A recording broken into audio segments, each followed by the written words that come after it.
Hello, time is now 4:33. I'd like to call the meeting to order. Roll call, Tina here, Joanne here, Danielle here, Nicole here, and Victor. He is just running a tad late. Please stand and join us in singing the Pledge of Allegiance. I pledge allegiance to the flag of the United States of America and to the republic for which it stands, one nation, under God, indivisible, with liberty and justice for all.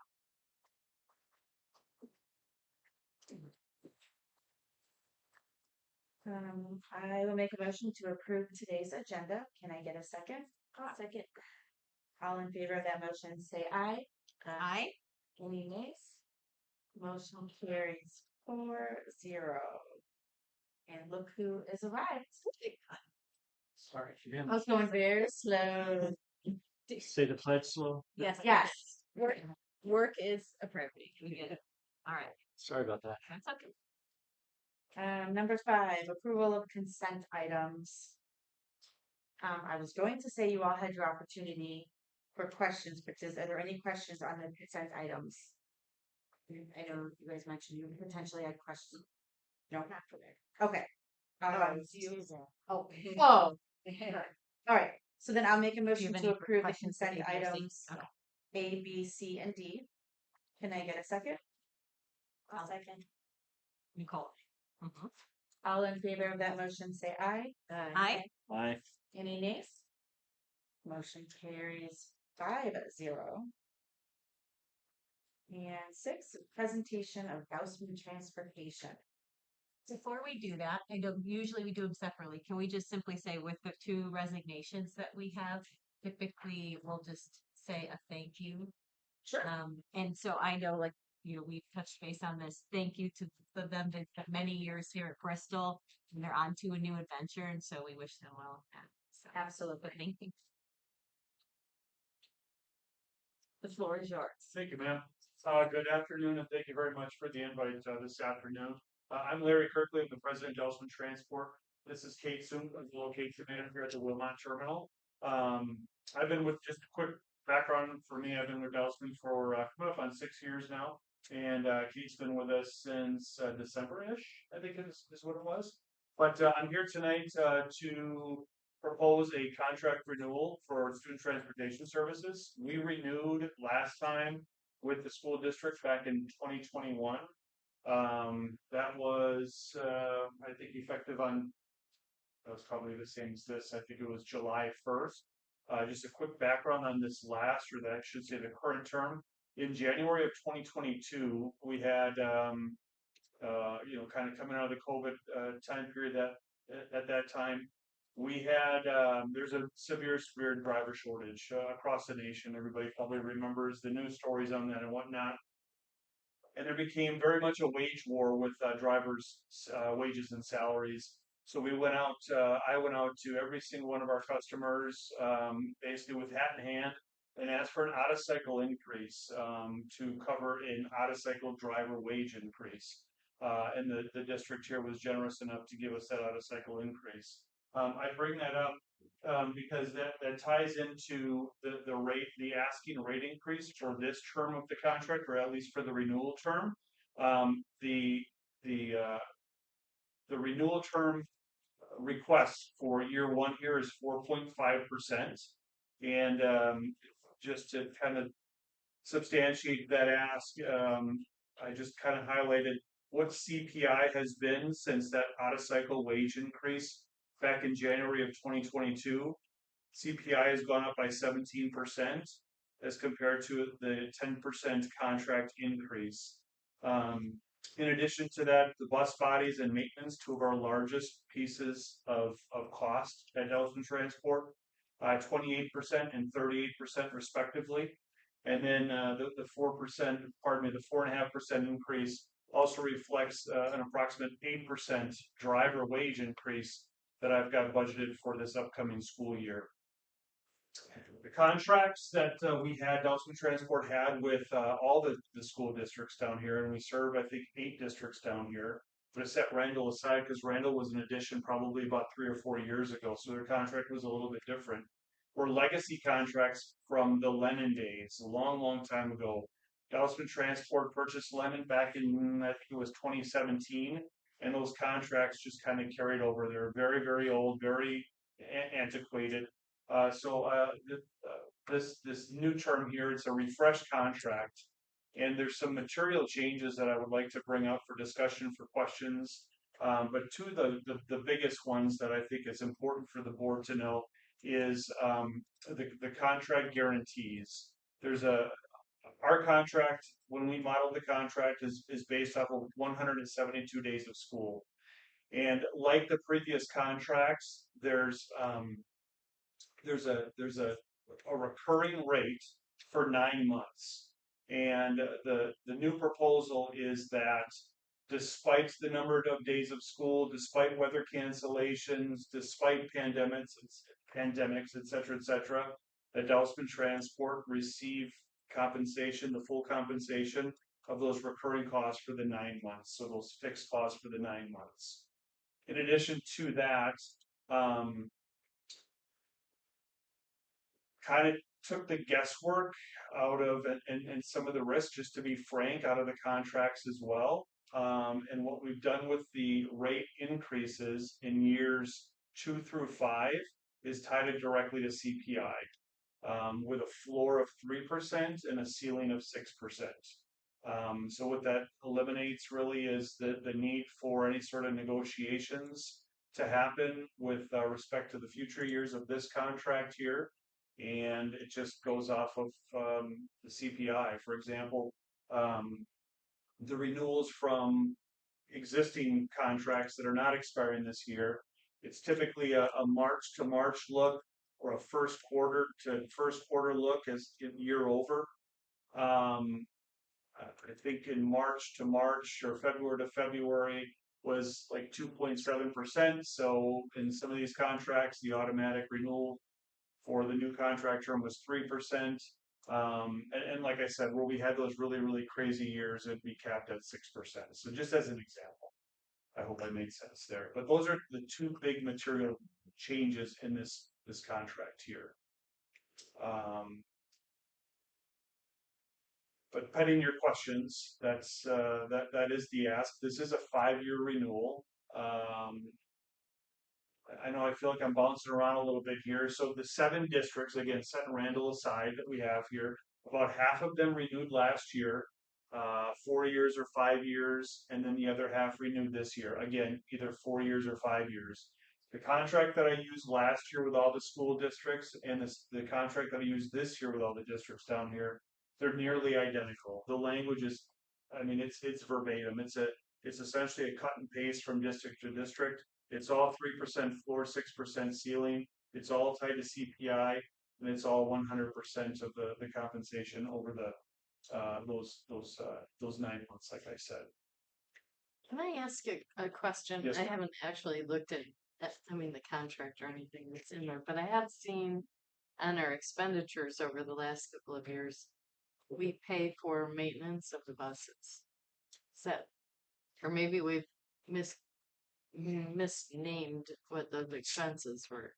We reimburse gas and maintenance. I'm not familiar with the maintenance, man, but it's fuel, yes. But maintenance costs are built into the daily rates. You shouldn't see any sort of maintenance costs at all. Okay. Just really two I don't know if they're line items, but yes, the one is the daily rate, Yeah. which every single cost is included in there. The drivers, the salaries, the insurance, everything under the sun, Yeah. except fuel. Okay. And again, it goes back to, it's a unique fuel clause down here in this terminal. And again, it goes back to the Lennon days. But the Bristol School District is billed directly from Road Oil. So what happens is Road Oil says, okay, Kate, Larry, we delivered this many gallons to you this month. This was the cost of it. And we just come up with the mile per gallon cost based on it's goofy. So there's some contracts where the percentage of fuel is based on a district's total bill for that month, and there's others that are determined by the actual mileage for that prior month. So You don't have to get that Oh, specific. for me. thank you. I I would only have been tripping because all over myself. because you mentioned that the maintenance costs were up, and I was like, wait, I remember seeing that we paid for maintenance costs, but it is possible they just mislabeled it. Yeah, I'd certainly love to check into that if that's something that you would want me to check into, ma'am. But you should not see any Yeah. extra cost for maintenance. Okay. Previous school year, we had district vehicles and then we got rid of the district vehicles, so maybe that's it, but I Yeah. don't know. But I know it's a Dousman maintenance, Oh. but it may have Yeah. been our personal van, but somebody mislabeled. it. Yeah, that's, yes. So, If that was prior to November, that would make sense because I believe it was November we took over the personal van route. okay. One more thing, if I may add, I almost forgot. This is new, really, really exciting about this. We're doing a big tech refresh on all of our school buses. Right now, we've got two-way dash cameras front and back. But of the districts that we serve down here, only Randall and Salem have the interior cameras for the students. Sooner than later, it won't be by the start of school, but sooner than later, all of our school buses, so all 350-ish of them, are going to be equipped with AI-powered dash cameras, so front and rear dash cameras.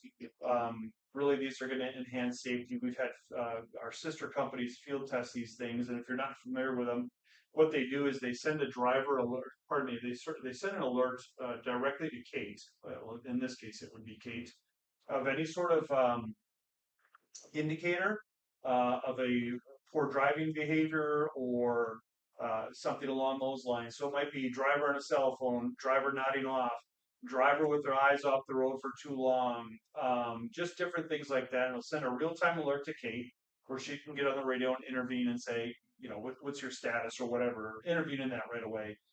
In addition to that, we get regular reporting on that to show those different behaviors, those different safety indicators where we can start doing training on those and kind of hone in on those as well. The other thing that this does is it puts the 4 interior cameras on all of our school buses in addition to AI powered, and then exterior cameras as well on our school buses. And that is to just see all those different danger areas along the buses. So when students are walking in those dangerous areas, we have just a better situational awareness of who's in our danger areas. And then there's some a la carte add-on items too that we can get into. The MyView, which I think Bristol is using right now, that's included with this. And then a field trip scheduler, which I'm super excited about. It's kind of a cradle to grave solution where the requester, it's one product, the requester initiates it, it goes through the approval chain through Bristol School District in this case. It makes it over to Kate for scheduling. It goes back to the requester to say, okay, your bus has been scheduled. Here's your driver. Here's the times, et cetera, and it closes it out with billing. So really, really nice product, but that's coming online as well. So, I have a curiosity question and a contract question. yes, ma'am. Our buses, do they do Salem after ours? So it goes us and then they go to Salem? Where do our buses go after ours? 8 of them go to Salem, and then one of them is yours Retriever. Okay. So the majority of the Bristol buses currently do have that upgraded camera system. Okay. I was gonna say, all right, okay. And then in the term when it talks about it shall commence on July 21st and then it continues and then it says it shall extend for an additional period. This is 1/1. It says unless written notice is given by February 1st. Does this functionally mean that if either party wants to break up with the other any year before February 1st, we're eligible to do that? What that does, ma'am, is it stops those automatic extensions. is what Okay. it does. So we call these evergreen contracts where they you've got the initial term, but within each year they automatically renew for an additional 1 year. So it basically is it's a rolling 5-year contract is essentially what it is. Okay. Thank you. Yes, ma'am. I had a question, and it's related to the fuel cost recharge. Most of your buses are diesel, though, right? Yes, sir. So diesel's really expensive. So when we budget, we'll probably have to Yeah. pad that a little bit. And you asked the question I was going to ask. So yeah, that's basically what I want to make sure that the fuel costs we budget for, we're Yeah, it's yeah, I passed a pump this morning, sir. It was 6.20 a gallon. So Almost 7, yeah. the nice thing, well, how can you say nice when you're looking at prices that high? The one good thing is we buy in bulk. Our tank down here is, I forget what it is, but typically our fill prices are about 30 cents cheaper than what you see on the signs. Not a whole bunch, but enough. Yeah. It does. Pay at that price, this penny is. Yeah. Yeah. Price. I get it adds up and stuff like that, but as we were saying, It's a different- fuel for diesel is really expensive. Yeah, and something to just trigger your drivers. I'm assuming you Different ones. background check them, test them, all that kind of. Yes, sir. Can you get into a little quick, get a little bit into do Okay, that? so yeah, upon hiring, they all go through drug testing. They all go through an MVR, the motor vehicle record, a criminal background check. So this is the crimes against children. I mean, it's everything under the sun, and it's a nationwide check, and then a physical as well. And then thereafter, there's periodic checks as well. The state of Wisconsin requires a criminal background check. Um, every 4 years and upon license renewal. So they're getting those criminal background checks regularly. MVRs we're checking at least once a year. Physicals are, what is that, Kate? Is that every? It depends, Depends on the age, right? up to 2 years. Some drivers it's annual. Okay. So those are the big, and then of course random drug screening, and we do random drug screening quarterly in accordance with regulations as well. I don't know if it's state or federal, but it's Probably both. yes. All right. Thank you. Yes, sir. Thank you. I did bring Kate if there are questions on the routes. We're running 9 routes right now. Kate will tell you that the routes are very, very full right now.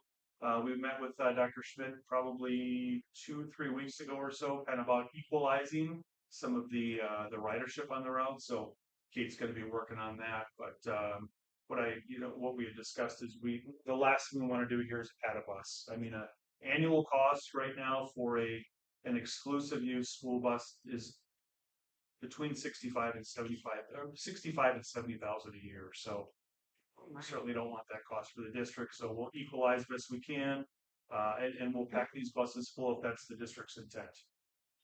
What is the maximum capacity of a bus nowadays? 71 or 75. However, that's not going to be a comfortable ride for your 8th grades. Exactly. That's where I was going. Yes, sir.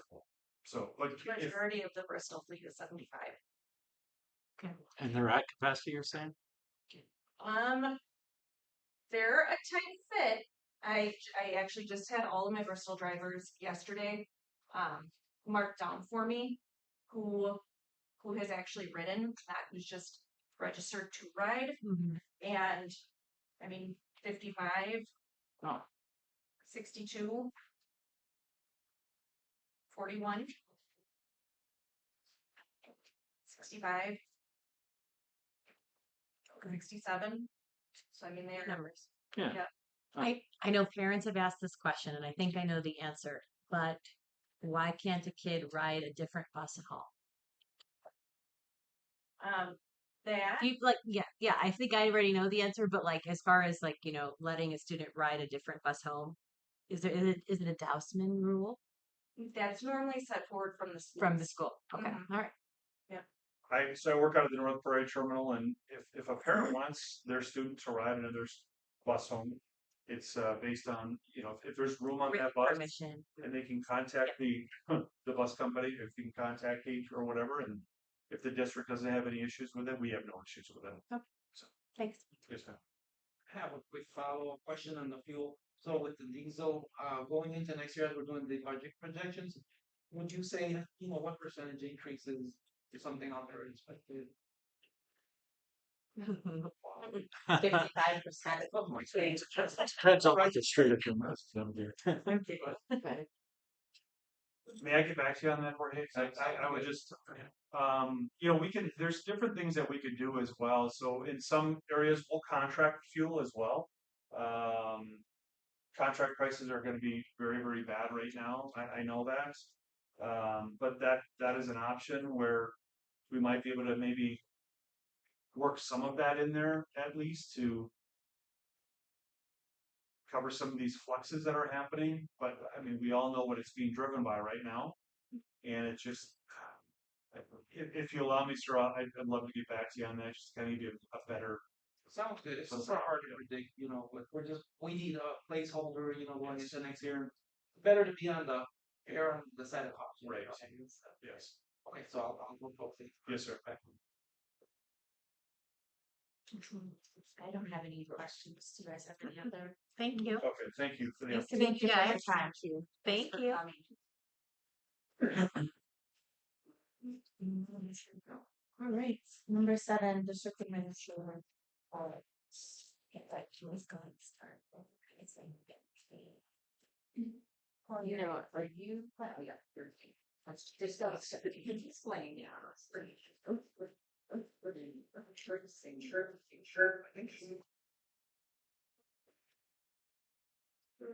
There's a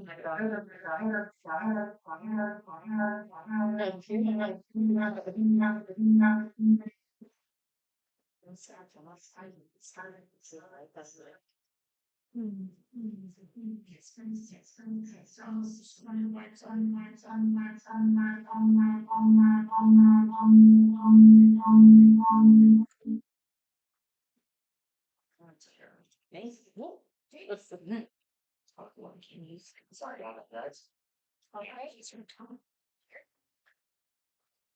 So, you're going to start off by celebrating Lou. And we have Lou Gilmore here tonight. Hi, Lou. We're going to brag Lou up a little bit. Lou completed his WASFO, that's the Wisconsin Association of School Board Officials, or not school board, School Business Officials Facilities Manager Certification Program.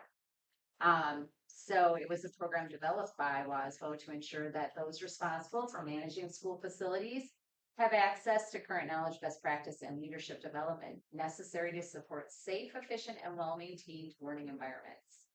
So, Lou, how long have you been working on this?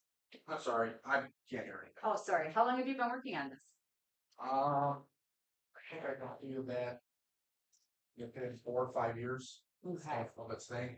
Most people I talk to, they're like, "Yeah, well, I've been here for 10 years. I'm hoping to finish it." So, Yeah. like, well, I figured I'd better. I I don't want to be one of them. So. You don't want to. So, and again, to maintain the credentials, certified facility managers have to continue their education and complete 20 hours of continuing education credits every 3 years. Lou is being recognized this Friday morning at the WASFO conference. Jorge will be there. I'm driving up. Brooke will be presented with a certificate and recognized for his accomplishments. So I just wanted to, Lou, thank you. We appreciate everything you do, and we appreciate you continuing your own professional development. And we have a little something for you. So, congratulations! Thank you. Thank you very much. Yes, yes, for sure. And thank you for Well done. tonight. Yeah. Enjoy Friday. Enjoy Friday. Yeah. Gotta hurry up and come back. Thank you, Lou. Yeah. And then our next celebration is Janet Ohm, and she was the spring 2026 PTO Golden Apple Award winner. And Janet, for all of you who know Janet, she's just amazing. And I stopped down by her today, and she was so excited. One of her students mastered a skill that's taken him a while, and she was high-fiving him and hugging him up, and she's just great. So congratulations to Janet. Today we had 4K parent engagement today. So we had our 4K families in, thanks to Ashley Lang and Mrs. Bloom for getting this organized. The kids made pictures of themselves that they will have for their 4K graduation ceremony later this year. And they were just having a great time with their families. And they were planting flowers this afternoon. So.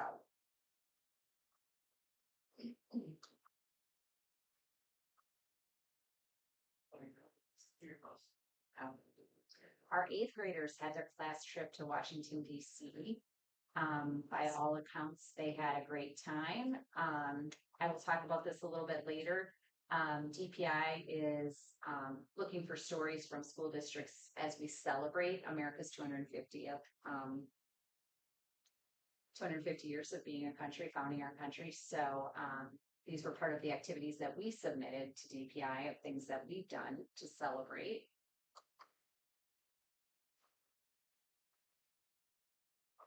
Yeah, wait till it's me. Um,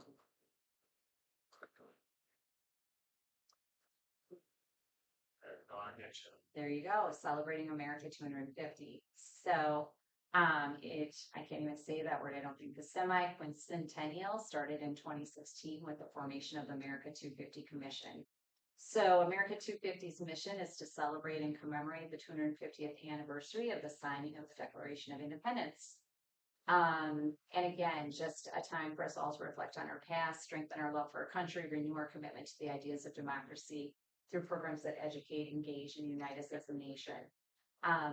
And as part of this, Carrie submitted to DPI things that we have been doing throughout the year to teach our students about the founding of our country, about our democracy, things that have gone on.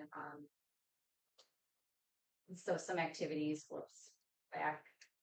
some activities that we've done. Again, the trip to DC, other eighth graders that did not go to Washington, DC, visited the Civil War Museum, the Veterans Museum. Teachers have provided lessons on the formation of the U.S. Constitution. We had a Veterans Day breakfast with community members in November. And we are going to have a school-wide Spirit Day. Red, White, and Blue Day will be held on June 3rd to celebrate America's 250th birthday.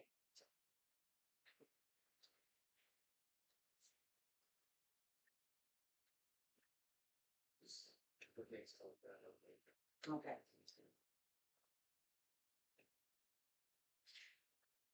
Who's that? The next one, Tony? Yes, that's it. Oh, That's the okay. next one. Just again, we've got our strategic planning community feedback session coming up on Monday, May 18th from 6 to 8. And just an overview of our strategic plan process.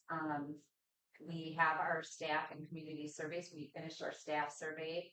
Those results have been given to our facilitator. Our community survey is wide open. It will be open until May 22nd. It is live right now and collecting, collecting data. We encourage our community to give us feedback. We need the feedback. I'm working on getting student feedback to share for our May 18th event. May 18th is our community night. Again, we're looking forward to having members of the community come in.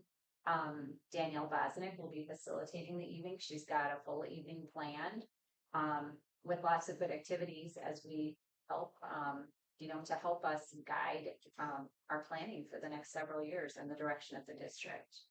And then in June, there will be committee formation.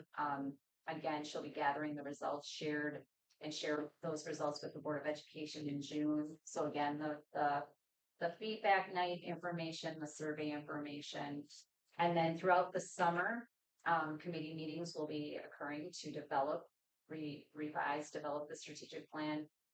Early fall, the board will review a draft of the strategic plan, and then in late fall, finalize the strategic plan and present to the board for adoption. So that's the plan. Again, kind of those current steps. Thank you, Danielle Whitaker. Community mailers were sent out last week. They include a link to the community survey, dates of the community feedback session, and district highlights for should be 25, 26. Like I said, the feedback survey is live. It will close May 22nd.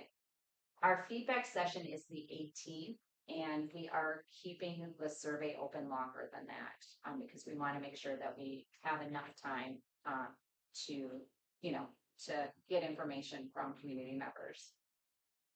And then, like I said, student feedback is being collected. We've got this session coming up. Guaranteed open enrollment. So we received a DPI update on May 5th. And I'm just bringing this to your attention. It says if a non-resident school board's open enrollment policy guarantees approval of currently attending students and siblings of currently attending students, open enrollment applications for this group of students cannot be denied due to space limitations in regular education or special education. So Tony, I'm going to have you move on to the next slide. So what does that mean for us? So our current policy reads, in establishing current enrollment numbers for open enrollment availability purposes, The board shall include the following as guaranteed open enrollment approvals. So students attending the district for whom tuition is paid by written agreement with the resident district or all currently attending students. So we fall under that policy.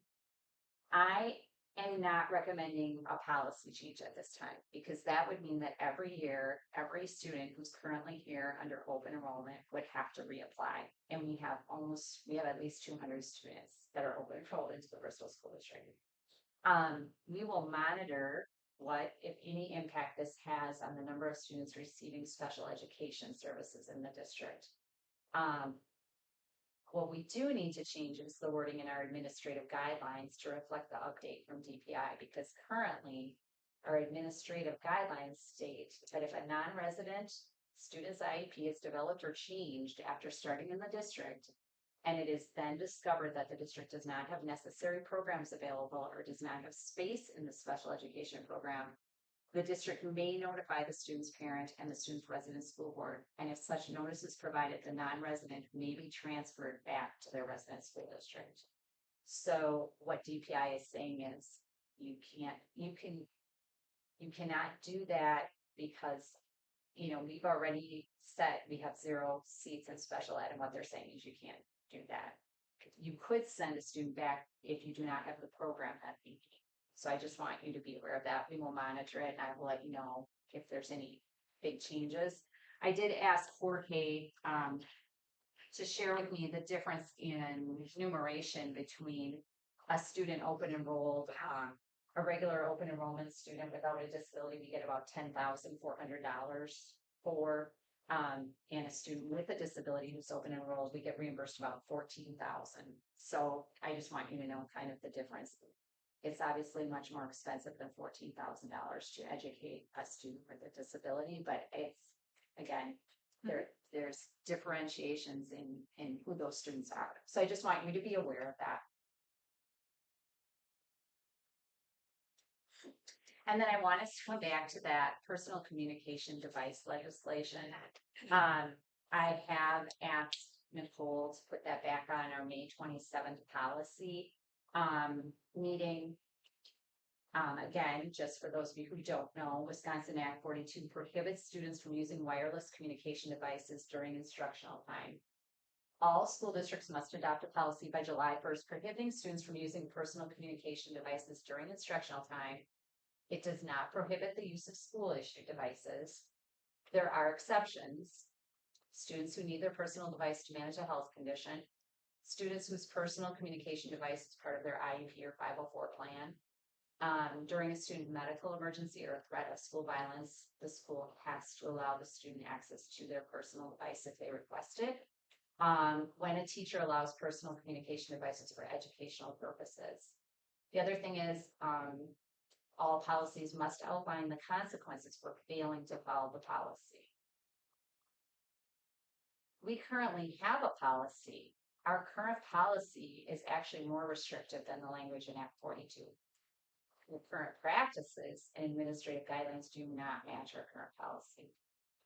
So our current policy says, well, students may bring personal communication devices in school, on school property, during after-school activities, and at school-related functions. They must be powered off, not just placed on vibrate or silent mode, and stored out of sight during school hours, meaning not out at all, during after-school activities, and on school buses or other board-provided vehicles. And I can tell you right now that that's not what goes on.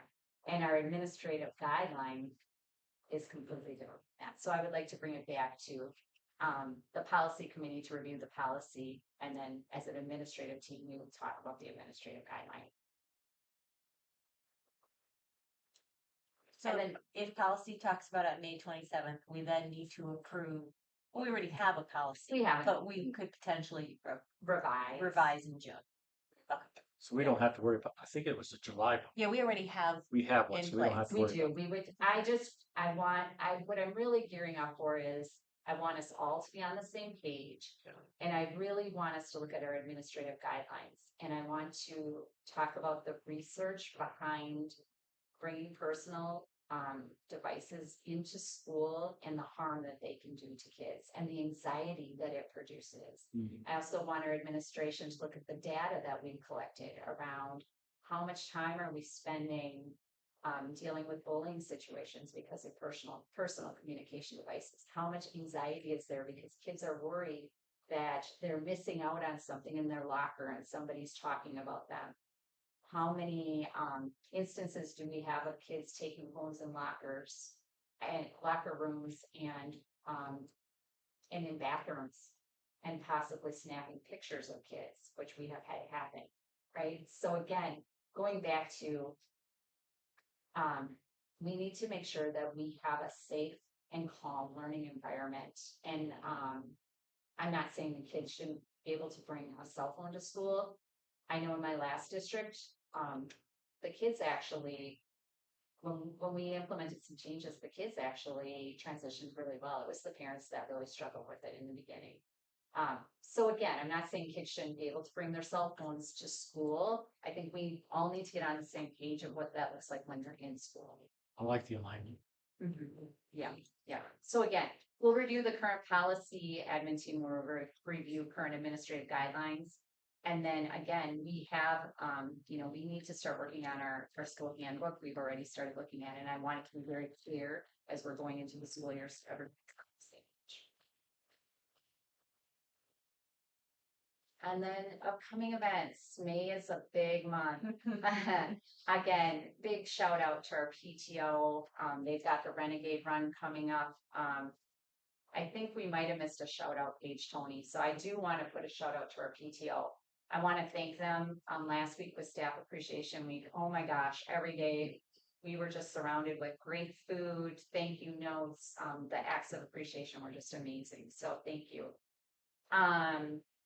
Tomorrow night is the Westosha Area Conference Feeder School Conference track meet.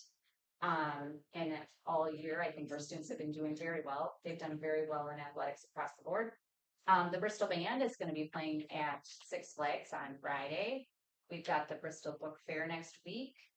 We've got Kindergarten Circus on May 19th, which Erin Miner showed me the costumes that she thinks Jean made some of them years ago. 5th through 8th grade has a band concert. We've got a jazz band choir concert. We've got the Bristol Sports Celebration on the 29th.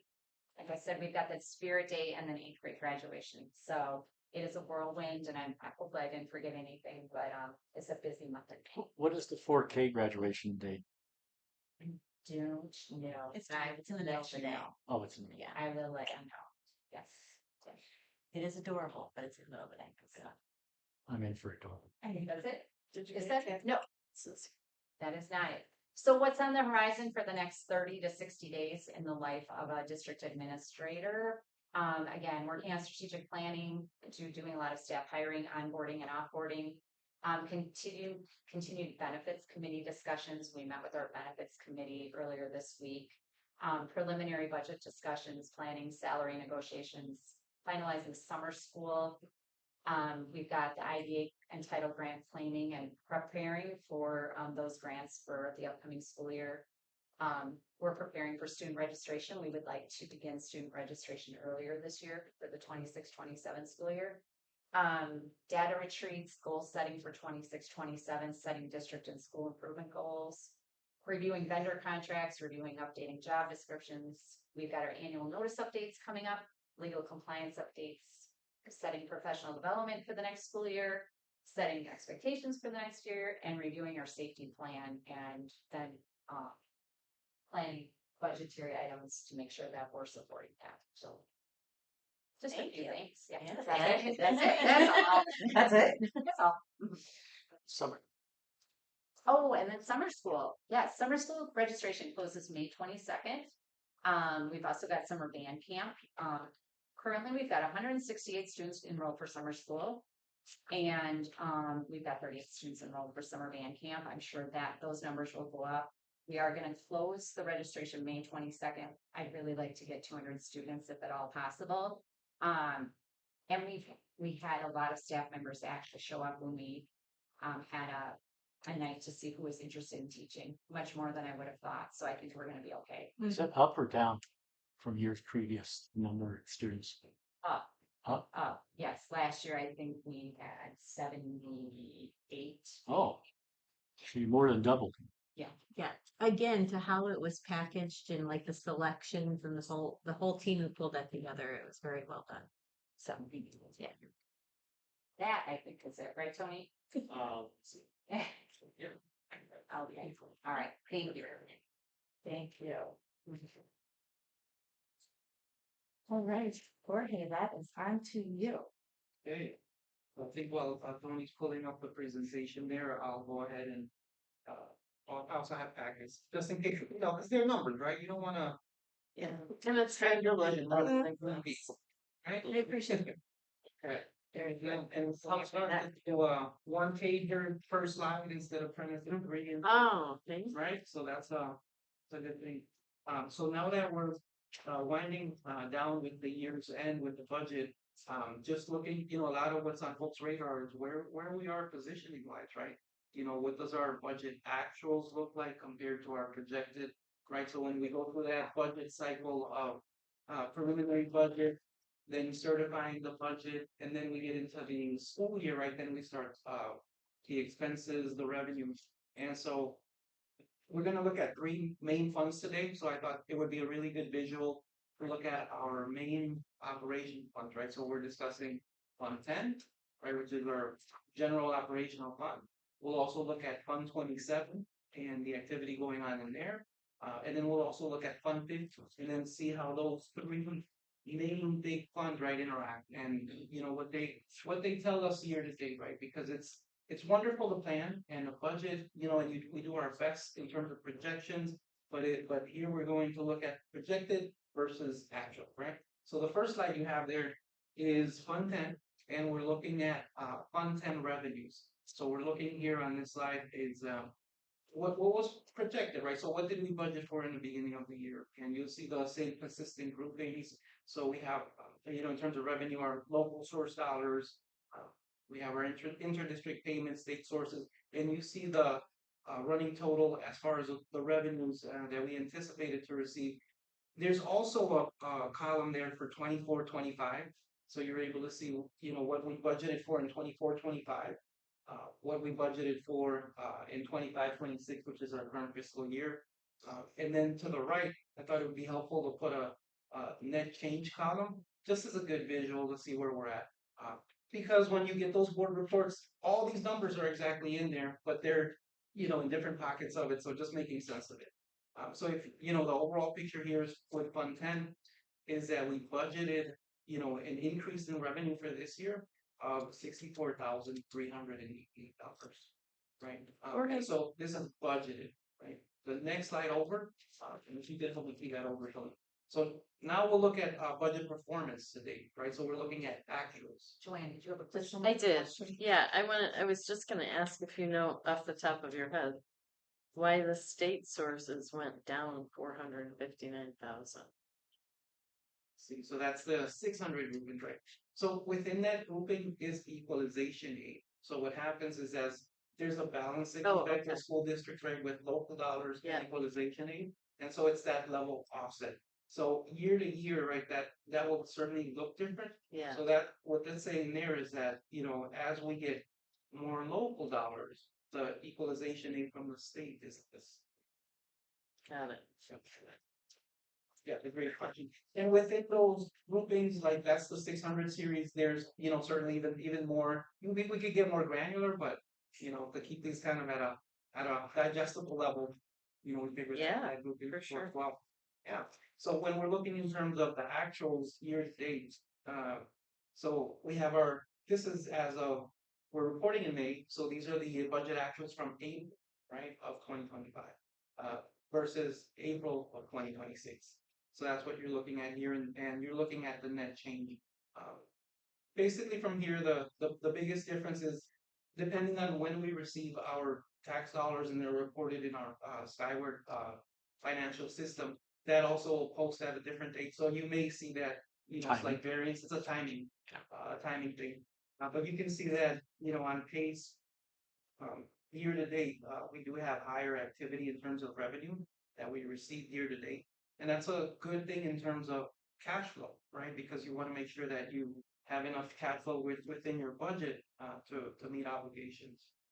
And so you'll see that net change there. We could go over to the next slide. So now we looked at revenues, we looked at what was budgeted, looked at the actuals. Now we're looking at expenses. So the different groupings there, right, are the salaries, employee benefits, purchase services, and then you have your non-capital objects, capital objects. Your insurance is part there as well, and then your transfers and other objects. So we budgeted last year 11,166,662, and you can see that this year there was a net change increase in terms of budgeted expenses. Right? And year to year, that's very typical for school districts. Is right as budgets grow, as year to year, they're going to rise in that.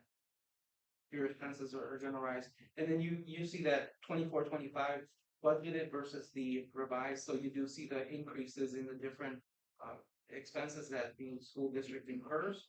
We'll go to the next slide. Now we'll look at budget performance actuals in terms of funds and expenses. And so this is where you were able to see year to date how we're performing. Again, this would be capturing April of 2025 in contrast with April of 2026. And then to the column on the right, you're able to see the net change, right? So what is the net change in comparison to where we were in terms of expenditures over the previous fiscal year? Say, snapshot of that. So from what you can see there, we are less 686,189 in terms of net expenses at this point where we were from last year.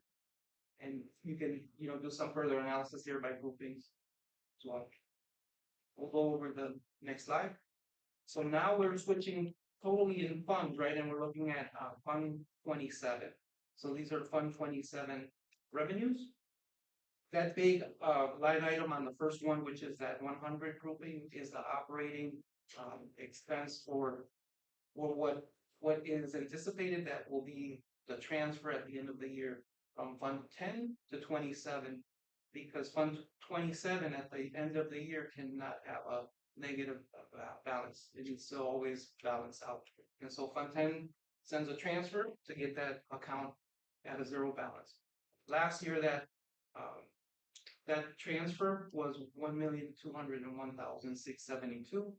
We anticipated this year to be slightly less than that, largely in part to the more aid that we are set to receive by the state. I know that there's a lot of news recently and a lot of conversation, and within 1 to 2 days, that may go in the favor of school districts to receive more of the aid that was budgeted for at the beginning of the year. If you recall, we budgeted for 39%, and when it came to the categorical special education reimbursement rate. And we have a sense that it will end up very close to that amount. So the net change there, you're able to see that as well. Of course, then, all the other numbers are affected by that as well. We'll look at the actuals on Fund 27. So when we're looking at Fund 27 actual, these are the revenues actual, so what we've received year to date, right? And that takes into account state sources, federal sources. One thing that we should note from last year is that last year there was a transfer that occurred in the fall. So if you see that operating transfer in happened in the fall, this year we've not done that. We'll wait until the end of the year and see what the actual balance to bring to a net zero will be, and then we'll transfer that out. But as you can see, in comparison to last year at this time, last year we had received 685,370. Year to date, we've received 563,256, largely in part to that operating transfer that took place. Next slide, and there you'll see the expenses in terms of Fund 27.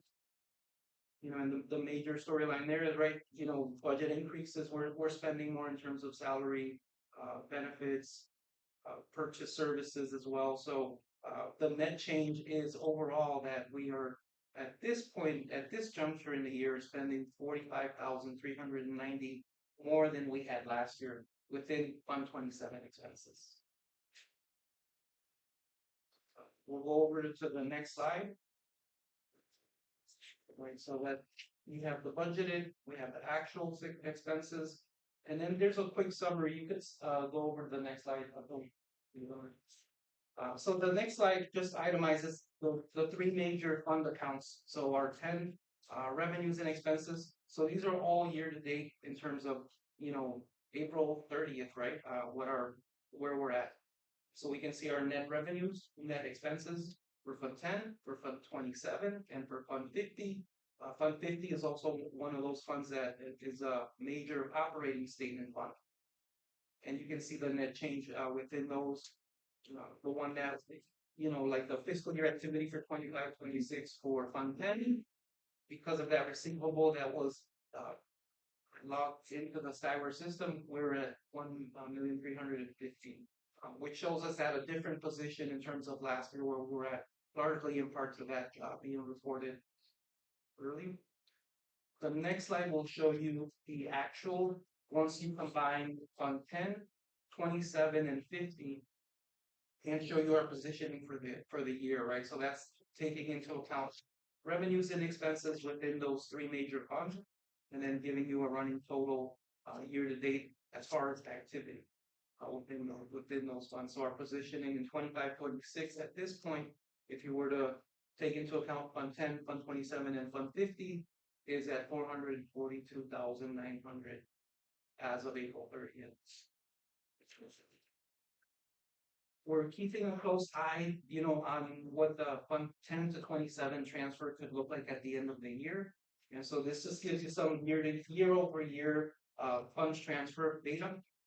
Going back to Fund to 2020 up to the previous year.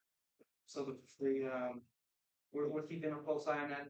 The red line there is the number of students with disabilities. So to give you an idea of what that linear also looks like, right? So we can see that across the years we've increased in the number of students with disabilities, and then that transfer has followed suit with that. We won't know the final numbers until the fiscal year ends, and we work with our auditors so that then they can tell us where everything needs to fall under and what that final transfer will be. The next slide, switching gears a bit, but maybe it's a good idea to just take a quick pause here in case folks have any questions that they would like me to get back to them on. Just let me know or send me a sort of like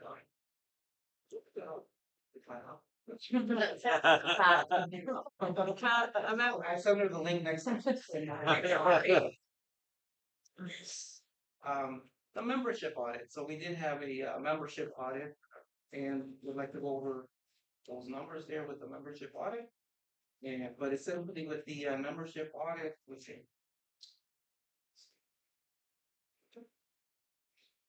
yes. So sorry about that. So the membership audit, as you know, in September, we have the September headcount, right? And so looking at the numbers for our September headcount for the district, we work with Receda, our auditing firm, and they guided us through which was a bit of a process, right? Say yes to that, that we sit down and we go through and we audit. We want to make sure that that everything falls in the right place. But this is a quick recap of that, right? So, step one, you have the September 3rd Friday account, and it's the 850. So that had an increase of 3 students to 853. Then, if you think of the span between the September head count and the January head count, we had out, so that means that we lost 3 students out of the district. We gained 5. And then our January head count was a -3 to get us at 852. So that's our net per student count. Our FTE is actually for the summer school FTE is an increase of 1 from 7 to 8. So that's where we landed on FTE for our summer. So that's just a quick recap on membership audit.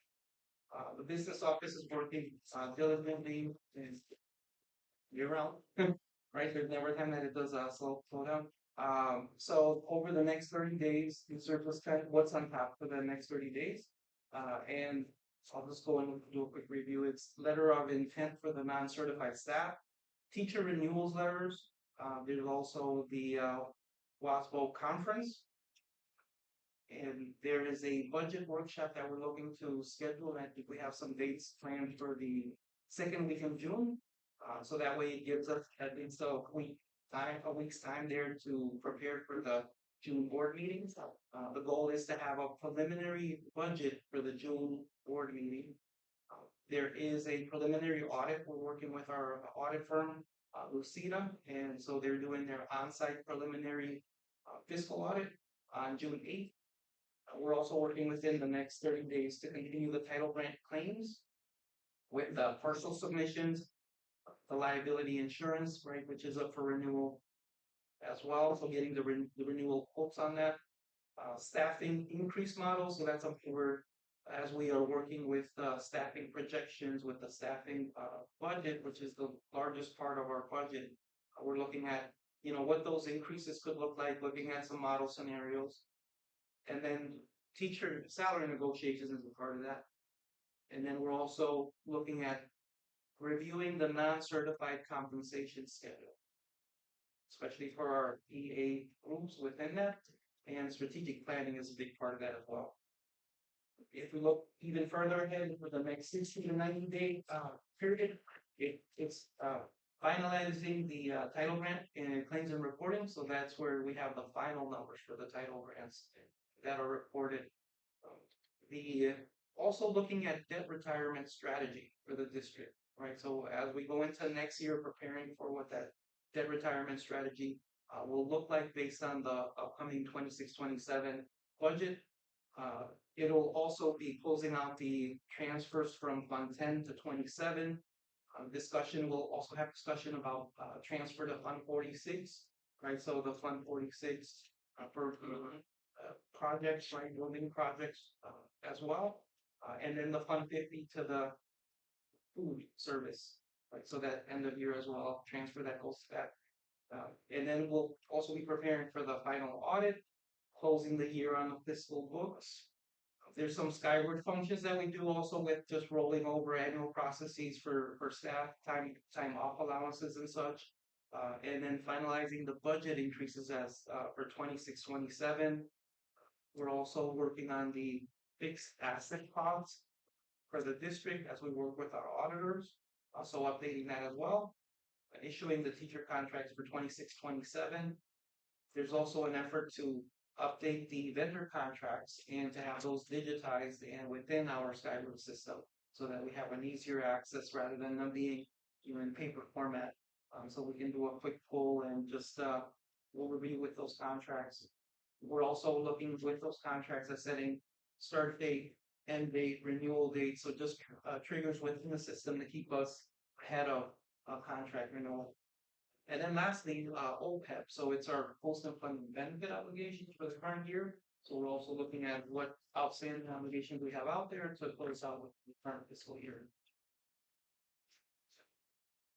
There's more, but There's more. This is That's right. There's more. yes. But that is the last slide. That's a lot of information. Yeah, I have a quick question. You mentioned the open enrollments for students or the reimbursement or it's 10,400. What is it for in-district students? We have to pull up the revenue limit worksheet on that. I can get that information over to you. Okay. At one point, it was like 22 or 2,600 more for district students. I just wondered if that changed. And then we'll also be looking at that when we plan the 26-27 year, right? And seeing how that worked within the revenue limit calculation. Okay. Yeah, if you'd let me know, that'd be great. Thank you. End of your year is July, right? What's that? July. New July? July 1's the new fiscal year. Okay. This was an excellent primer to our workshop. and I'll send you emails and ideas based on what you had. So questions I have for later. So thank you so much. Appreciate it. Thank you. Thank you. All right, number 9, public comments. Public comments? All right, number 10, discussion items, potential action. Board reorganization of officers. We will start out, just a couple reminders. You need a motion to nominate, or you can nominate a person and then a motion and a second. You have the opportunity to nominate yourself. You can you can deny your nomination as well. So we'll start with the president. Do you make a motion and then the person has to I forget this every year and then they have to accept it? Make a then- nomination. Okay. Then we say if there is an exception. Okay. The nomination is the motion, then the exception, then the second, and then the vote. Okay, great. All right. Well, I will make a motion for Tina Elfering to remain on as president. I will accept that. Now we just need a second if there's a one. I'll second the motion. Victor? Roll call vote.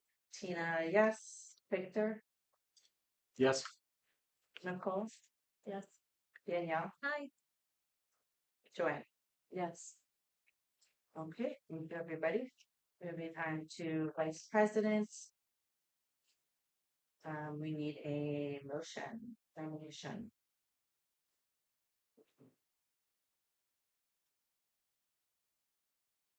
Okay, I'll make a nomination to keep Danielle as vice president. I accept. Seeking a second. I'll second. Roll call vote. Tina, you accepted, right? Yeah. Okay. Tina, I. Victor, Aye. Nicole, Danielle, Aye. Joanne. Okay. Roll call. I'm sorry. Now we need a motion nomination for treasurer. Does anyone want to Nominate Joanne as the treasurer. We will second that. Did you accept? Oh, I'll second that. Roll call vote. Tina, yes. Victor, Yes. Joanne, or sorry, yes. Joanne, Yes. Nicole, Danielle. Yes. All right. Nomination motion for clerk. I'll nominate Nicole for being clerk. She did such a fabulous job. I'll second that. Roll call. Tina, yes. Victor, Yes. Nicole, Yes. Danielle, Yes. Joanne. Roll call nomination for deputy clerk. I'm sorry. Nomination motion deputy clerk treasurer. It's gonna be a surprise, but I'm gonna nominate Victor. I accept. Thank you for accepting that. I will second that. Roll call vote. Tina, aye. Victor, Aye. Nicole, aye. Danielle, Aye. Joanne, aye. Wow, we stayed as just as is from this past year. So, thank you, everybody. Moving on to 10B, which is the first reading for policy 6111 and policy 7310. Any questions on those two policies? We'll put them on the June meeting agenda for second reading. Okay, No, I had more. Do we get a lot of grants? I mean, Not that it's related, but I was just curious when I was reading. right. How I often mean, do we use this? other than our federal grants. Oh, no, no, no. Oh, I I'm thought just you had a listening to question. you. No, no, no. Sorry. I mean, other than our federal grants, no, but I Okay. mean, it's also an area that we could go get to more. we got we've had some in the past, like the nursing grant 2 years ago was a huge. We were able to buy specialty equipment. I don't remember exactly what it was, but The vision testing. No, vision. Yeah, you're Yeah, right. yeah. Testing, so as soon as they come up, I'm sure people are Yeah, I know. applying for them. I know here you apply for us to get like a literacy coach or an instructional coach through the state of Wisconsin. They're notified that they did not, right? Okay, this might be off topic for the policy, but I'm maybe later. Some districts might have like an hourly person or someone in addition to helping apply for grants, because I'm sure grant writing is relatively complex. So I'd be curious about that later. I'll just say for the policy, all the green language proposed by Neola looks great. So I don't have any. That was for 10B. Yeah. So we'll move that on to June for a second reading. Yeah. 10C, all of them second look reading. Can I get a motion to approve board policies as we have on the agenda? Sure. You want me to list them out? Sure. So I'll make a motion to approve for the second reading, PO 3440, job related expenses, PO 4440, job related expenses, PO 6110, grant funds, and PO 6112, cash management of grants. Okay. And a second to that motion? I'll second. All in favor of that, say aye. Aye. Aye. Any nays? Motion carries 5-0. Moving on to 10D, which is the Dousman bus contract. I will make a motion to approve the Dousman bus contract as presented. I like to modify that for a 4-year to align with Westosha Central's contract. Oh, 4 instead of 5? 4 instead of 5.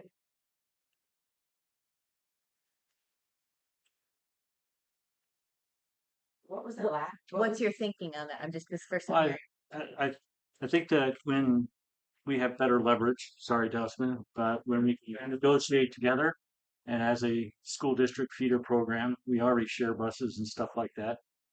And I just happen to know that Westosha just renewed their contract for 4 years, and we're always looking to save money, and that could be a place where if we align at this time with a 4-year instead of an off year, being 5 that's currently proposed, that we may be able to negotiate something a little Okay, so there's the motion on the table. There's no second to that. So what's your motion? My motion is to approve the contract with a 4-year rather than a 5. I'll second that. All in favor of that motion, say aye. Aye. Aye. Aye. Any nays? Motion carries 5-0. Do you have that? Nicole. So then we'll get a new contract over and then we'll be good. Okay. Thank you all. Yeah, thank you. You guys Yep. do excellent work. Thank you. Moving on to 10E, 2026-2027 with social athletic agreement. Can I get a motion to approve that agreement as presented? Sure. I'll make a motion to approve the 26-27 Westosha Athletic Agreement as presented. I will second that. All in favor say aye. Aye. Aye. Any nays? Motion carries 5-0. And 10F, which is open enrollment in applicants. I will make a motion to approve the open enrollment in as we have in our packets. Can I get a second? With the letters out, is that already inputted in that count? That's a little confused. The letters that were sent out, is that already inputted in the That's the amount of letters that will be sent out to those. so it's not No, no, in inputted other into words, the total count? right, in other words, for the 4K, we actually had 22 applicants. When we only approved 12 seats, so there will be 12 letters sent out to those 12 that the seats are approved. And the other 10 would have to be put on waiting lists. Are you I was a little also confused. are What do you mean also this? meaning the first column? So the first column just says potential student count. Right. Like if it says Right. first grade 80, then it's 80 plus 2 letters sent out, right?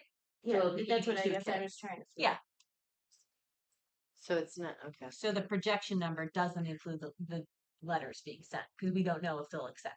Correct. Correct. Okay. Correct. Sure. So that's will be sent out, but it's not in this, They have to approve it or this first. I And yeah, it's just trying to make tracking. sure what the estimate Sure. total is Tracking. Yeah. Looks good. Yep.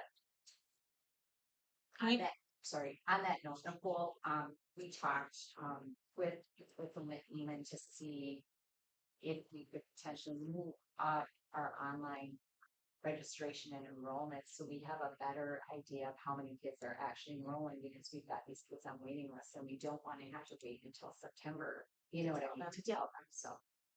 Can I just bring one thing to the table? We have in the past approved students that have incoming siblings coming in, and I just want to make you aware that there are 13 4Kers that are siblings here, and we only approved 12 seats. So that's just a heads up there that one of those that have siblings here would be put on the waiting list. Well, we potentially only have 33. We could take up to 68, right? Well, no, you have to Wow. add these 12 to the 33. Like So all 40. you've You're got- saying for 4K? For 4K. 4K So is also tricky potentially, because we right, don't know how many people, since they're Right, first right, timers, right. we don't know. We if don't there's know. more. Right. Hence why you're asking to move the registration up, Mhm. because maybe there won't be that many board So we players. bring the numbers back to the table for a final potential approval I think, you in need, September. I think we have to, by law, we have to, get these out. So these are final, but it has been where you guys have come back to the Yeah. board and said, can we Yeah, make that's an what I meant. exception Yes, for you guys. one or two, if correct. there's no impeachment on the teachers? Correct. Correct. So that could happen in August or even July. And I believe our policy reads so that siblings have preference on the waiting list. They would be moved up higher. Yeah. Got it. I So was just trying to look that up. yeah.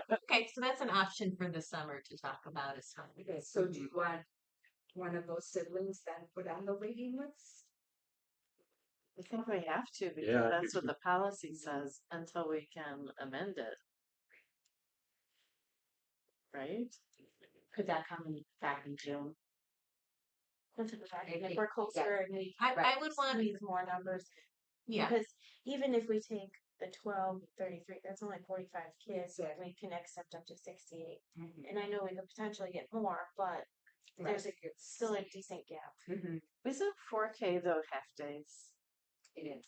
For 4 sessions. So if we have only 45 kids, maybe we don't do 4 full sessions. Wasn't it that way a couple of years ago? Yeah. Okay. I would say, I'm Let- not suggesting that. yes. I'm just saying if that's how the numbers There's work around. right, so for the principals to speak to our 4K teachers, and if there's a recommendation in June, that'd be lovely. Yeah. Yeah. So Did you make a motion? I think I did. Did we second it? No. Okay. So What do you, as I'm making a motion to approve the open enrollment in as presented.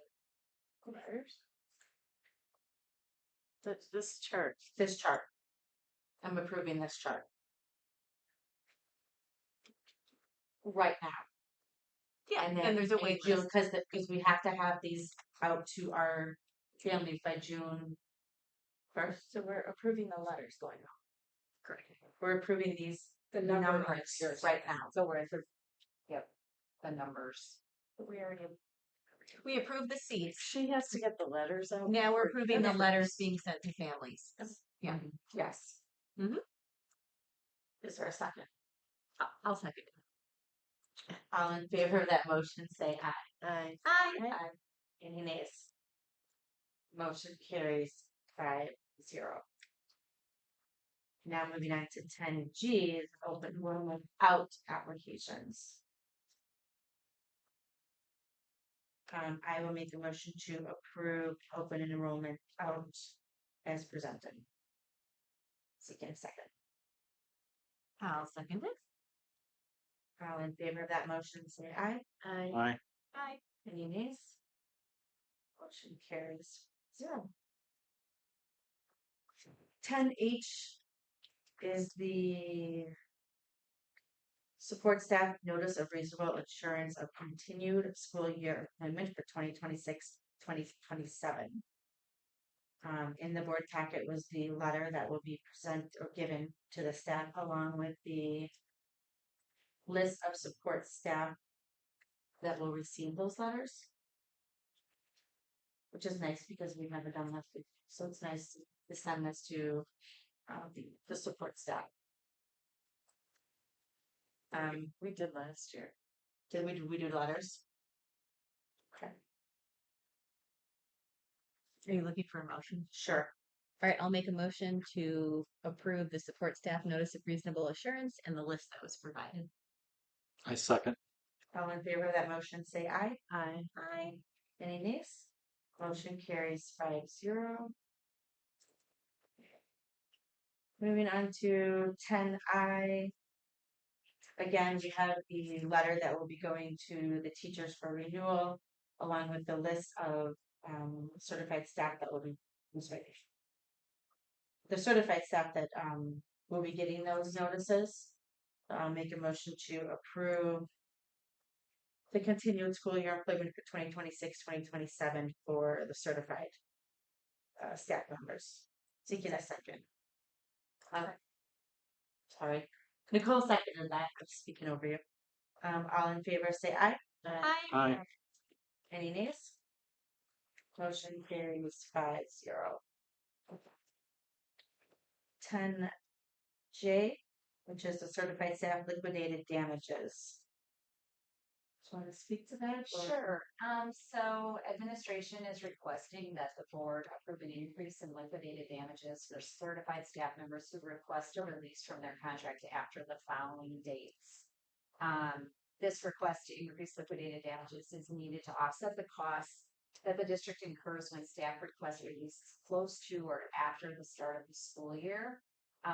The costs that increase include increased HR costs, posting, interviewing, hiring, processing, onboarding, the time.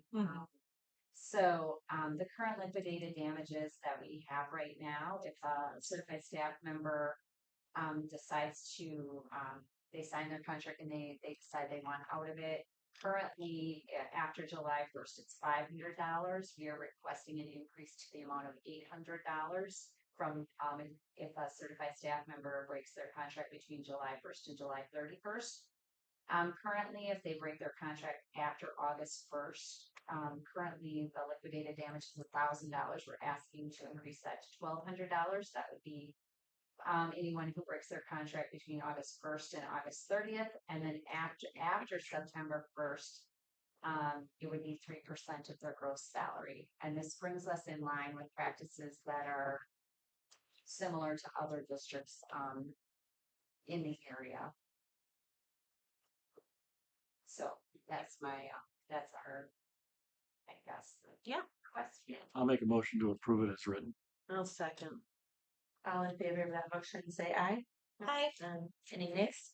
I do want to mention that I did bring this up with our union reps, and they were not opposed to. So, Thank you. Perfect. Thank you. Motion carries 5-0. I thought the union wasn't involved in any. they're not. I mean, they don't. It's not a negotiation, but just as a courtesy, I just kind of wanted to fill them out. Got it. Right, moving on to 10K. This is informational only. We don't need a motion as we already approved it in March. But do you have a slideshow for us? Yeah, just a, I'll do this back here. Here, the mic's up there. So back a couple months ago, we approved some bids, or seeking some bids.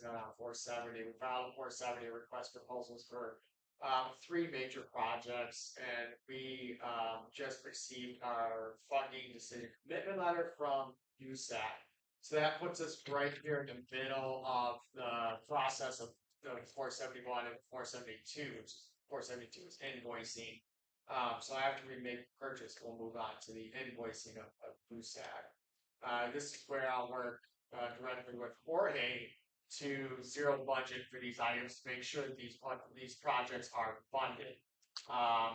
We intend to budget the totality of the project cost and then seek a rebate, which is called, it's a fair process. So then we invoice NUSAC and they give us the 40% back. So that's kind of where the they can get pretty persnickety about stuff. Get into that in just a second. So I'll get to the numbers here really quick, which you guys are probably all interested in seeing. So the switch project that for the 5 upgraded switches to make sure that we stay current with our brick and mortar infrastructure, they decided to commit $20,244. So that's a full commitment of 40% on that project. So doing the quick math there, we're looking, it's in the area of $50,000 to $60,000 in totality. Jorge and I don't have the hard numbers for that. Once we review it. Again, this is for 5 physical switches. And this one came in. This approval came in a bit late. This is what we talked about with USAC being a little picky with stuff. This one was held up in a review process because there was a discrepancy over the power module. When you go to file, they don't give you the opportunity. Each switch has a dual power plug, right? There's 2 of them for redundancy. And they're actually called modules. And we filed it as such, as a module. But the person reviewing our application decided that it should be called a power supply. And so they put us into this secondary loop until we could prove that it was actually listed as a module in the manufacturer's documentation. So that's how tedious and persnickety they can get with that. But we were successful in answering that inquiry, so they committed the funds. Moving forward, switch project. Moving forward, this is an unavoidable cost for us. It is the internet service provider contract. This is a category 1. And we file for this automatically. I file for this every year. Just because we're gonna have to, we can either, pay half or we can pay all of it. So this saved the district about $3,000 on internet service. And again, that's through Wisconsin. AT&T holds a state contract. So we'll get a rebate for that sometimes towards the end of next year. Or hey, do you know when that normally comes in, that rebate? I have to check out our previous history on that. Yeah, I think it usually comes in around May. Oh, I'm not positive. Any questions on the category 1? Because that's not something that was necessarily approved. It's we file it just to get that rebate. So, this is for the Meraki licensing. This was another big one. This was for the 19 licenses for switches and 73 licenses for access points. They committed $14,890 there. And so we'll invoice them for these as well. Again, Jorge and I will work together to zero-based budget for this to ensure that the funds are there. We'll budget 100% of the cost. BCS came in at a really good price on those licenses. It was fantastic. So we saved about $15,000 there. In totality, just using E-rate and then using the E-rate system, we saved roughly $40,000 for the district in doing that with our infrastructure, licensing costs, and appliance costs. So, any questions about where we're at in the process? No. Again, this, I just like to caution board members and business managers that we're not in the clear yet, right? We still have to One more invoice step. them and have them accept that invoice. And I've seen E-rate absolutely just for no reason at all just die an invoice. You get caught in this loop of appeals. they could go on forever. So, we're gonna see some pretty significant rebates. When do you usually find that out? Before April? I know you said they usually posted April, but Yeah. when do you find out approval or denial? For the invoice, so they issued a check. Actually, we had one come in 2 years after we invoiced for it because Oh, yeah. so there's no timeline. Yeah. So we're on their timeline. But generally speaking, it comes in pretty quick, honestly. If if you invoice after the project, you have to do it after the project's done.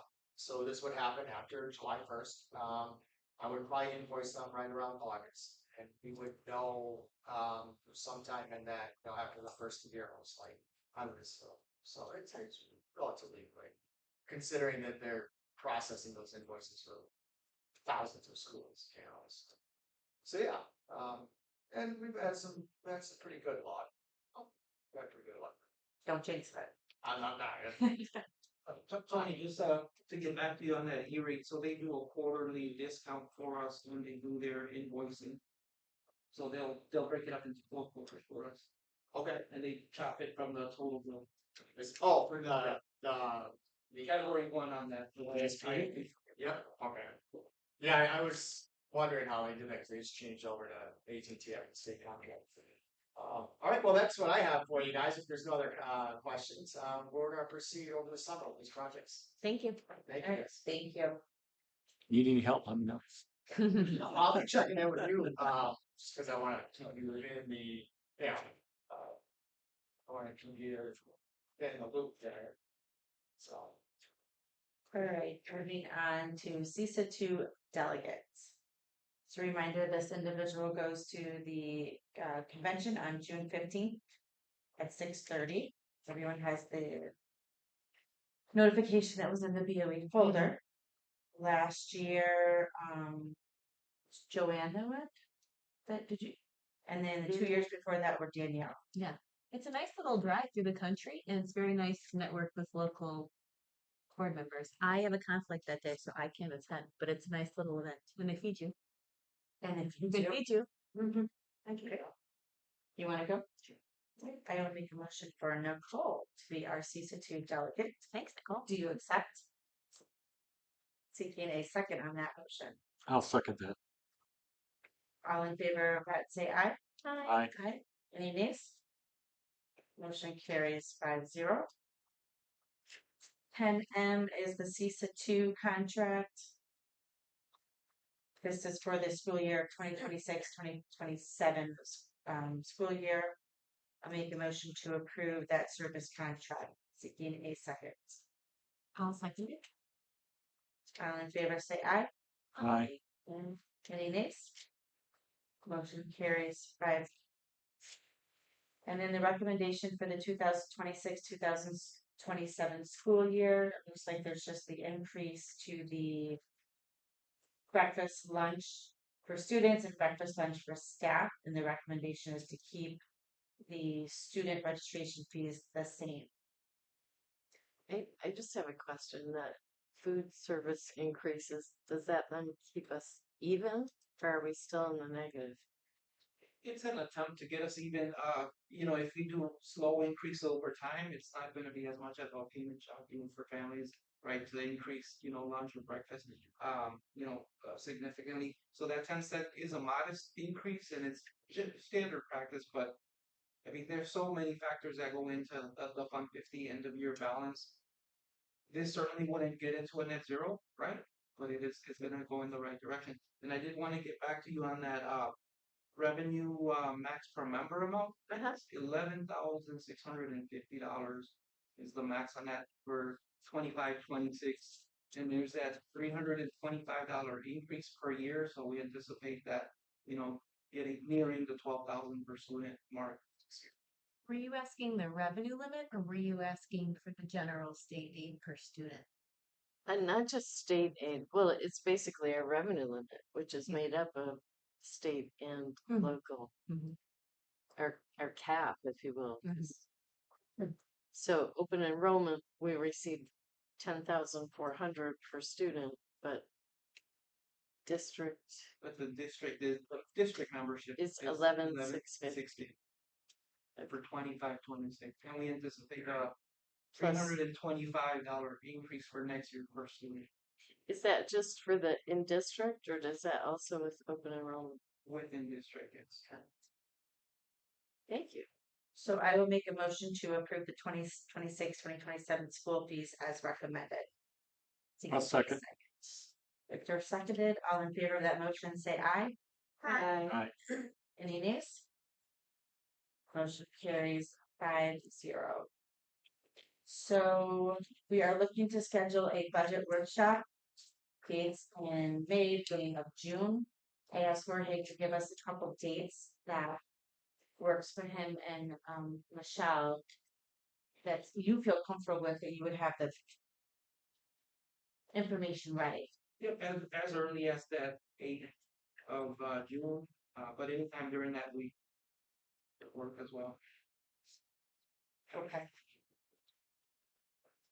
And we're meeting on the regular meeting is June 17th. That's still the plan? Because we haven't changed it, right?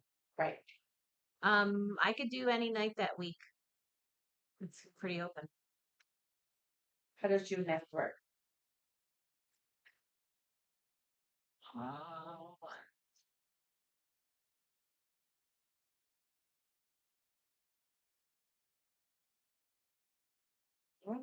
I'm looking, hold on. That was great.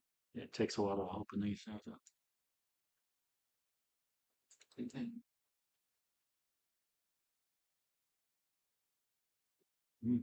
I should be good. June 9th. If it works for everyone else, let's schedule it. I may not be able to attend. But I won't know until we get closer. Does that work for you? Do a suggestion for a different? Okay, so June 9th, 4:30.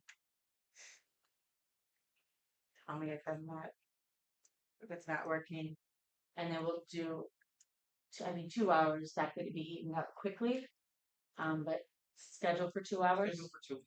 Okay. Okay. Great. And then I sent an email today to everybody just to give Jorge a direction of where or what information he wants that you guys are looking for. So he's not sends a whole presentation. That's not what we're looking for. The initial was to give us a preliminary budget, and then we could ask questions. If there's something else, let us know. I'll send an email. A long No. one.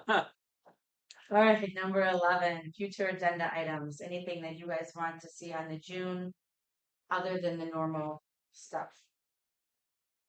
I'd like to see a communications workshop so that we can align in all of our communications from the 3 pillars. A workshop date? 3 pillars like the board initiative. Board, teachers, district, how we can complement one another and how that strategy can work. Would it be more broad if like we think about a workshop that would be like touching base on the board initiatives that we did in January or February, and then communication is a big bullet point of that? You lost me in January. So like we met in, what month was that? January or February? Was it January. right in January. And we did a- touched base on our important board-led initiatives. So Goals. we should probably touch base on those board-led initiatives, which includes, to your point, like comms on the BOE page, and then we can talk about communication in general. Yeah. I'm fine with it. Just kind of keeping it more broad. So in June, then we can pick a date for another board workshop. July or Yeah. August. Yeah. Okay. Yeah. Yeah, that's a good idea. Anything else? Other than Every the once in a norms? Oh, more than that. No. Okay.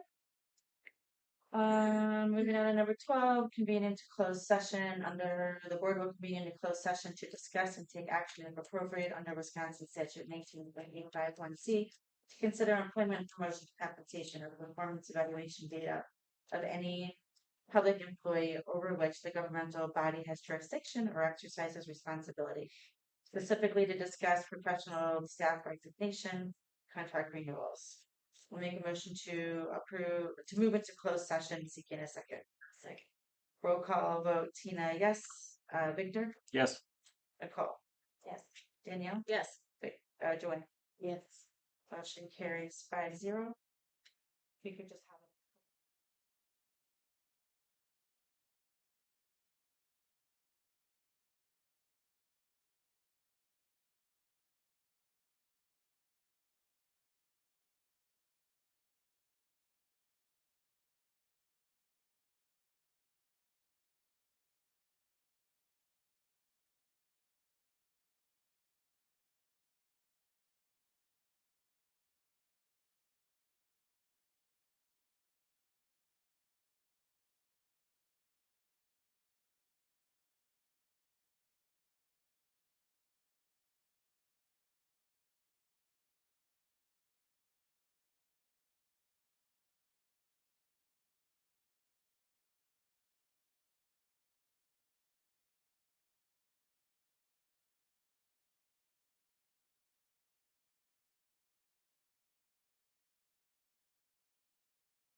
All right, I'll make a motion to move into open session.